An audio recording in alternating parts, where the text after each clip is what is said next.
The grid method is a technique that helps you with your proportions.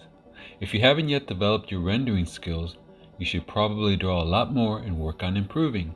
If you've already developed your rendering skills, then the grid method is an excellent way to save time, especially if you hate making mistakes, erasing, and having to start over and over. It's not tracing or cheating. Master artists have done some form of this method for centuries. As you can see, I took a photograph and drew some horizontal and vertical lines on the computer. This happens to be a picture of my oldest granddaughter. I use Photoshop, but you can use any program or download an app to your phone for making a grid. Notice, I didn't fill up the entire picture with squares. I only concentrated on the area around the face, since that would be the most difficult part to get the proportions accurate. The canvas I'm working on is 24 inches by 36 inches. Therefore, I created the same dimensions on the computer, made the lines, and numbered them. Then I transferred the files to a tablet device. The first horizontal line is 9 inches down on the canvas, so that's where my grid lines will start, most of them 2 inches apart. You can lay it out however you think is easiest for you, and make the lines 1 inch apart or closer if you want. The trick here is to roughly estimate where the shapes and curves appear in relation to the grid. Is it halfway in the square, or about a third of the way between the two intersecting lines? Just a rough guess is usually good enough. No one will really question it if you're slightly off. Now, if you're having a hard time with this, you might not be ready for the grid method, since this is for artists that are already good at drawing. After the grid has served its purpose, it's time to erase the lines. Time to photograph my wife's orchids. I'll use these as reference for flowers I'm going to paint.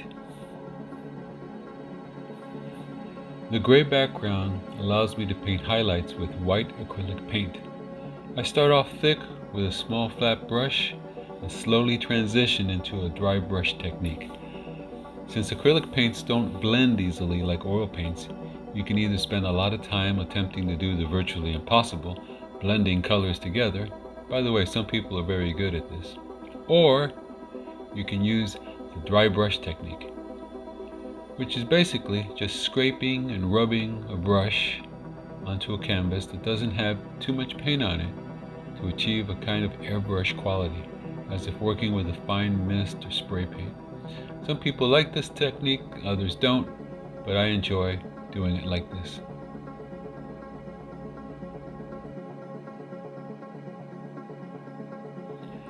I use a detail brush to paint fine lines. Some soapy water helps preserve a point to the brush.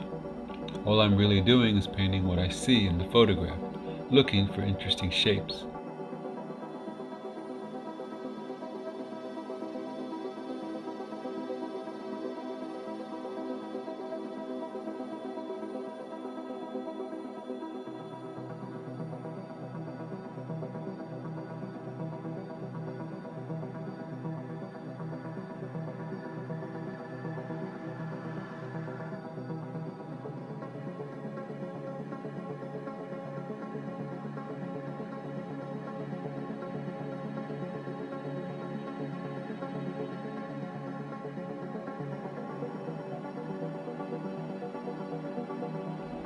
Since I started white on one side, I'm going to come the other way with black. The neutral gray will be the middle tone. It doesn't always happen this way, but in this instance, this seems to be a good approach. Again, I'm using a dry brush technique to rub and scrape a lightly coated paintbrush onto the canvas. Now, with soft core color pencils, I'll start adding some detail and blending them into the acrylic paint. They'll look grainy until you combine with a second color pencil. Here I start with black and then blend with gray color pencil. Now back to filling larger areas with acrylic paint, and then onto the flowers. I'll choose a few of the orchids to add a bit more detail. Some people will notice, others won't. This is all intuitive. I just have a sense that I should do it this way.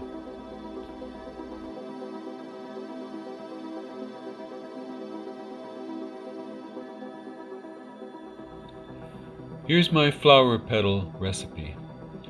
Acrylic paint first, let dry, and then color pencil.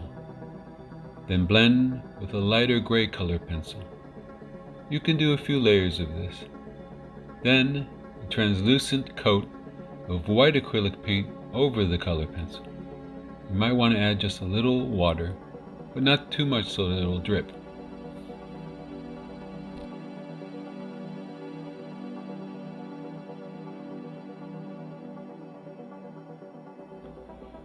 The rest of the flower petals will just be stylized dabs with a large brush.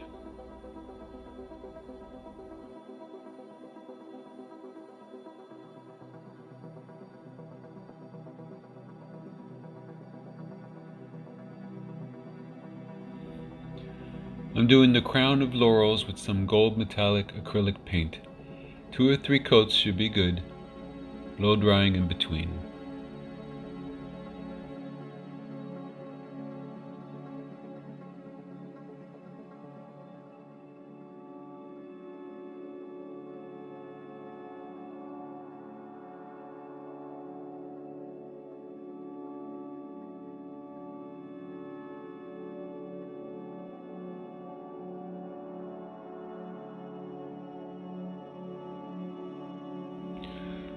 Now I'm entering the experimental stage, trying to balance the entire composition by responding to the golden crown, by spreading out gold and creating visual movement. In other words, I'm at the stage where I'm just going to throw paint at the canvas until I'm happy with the color balance. And there you have it, something that makes me happy, my granddaughter in a gilded dream world. Don't forget to subscribe to my channel, like the video, and check me out on Patreon. My website is carlosaleman.com. There you can find my art and books, featuring a book for artists and a story about artists. See the description below the video for all the links. Remember, if you do life right, the older you get, the happier you become.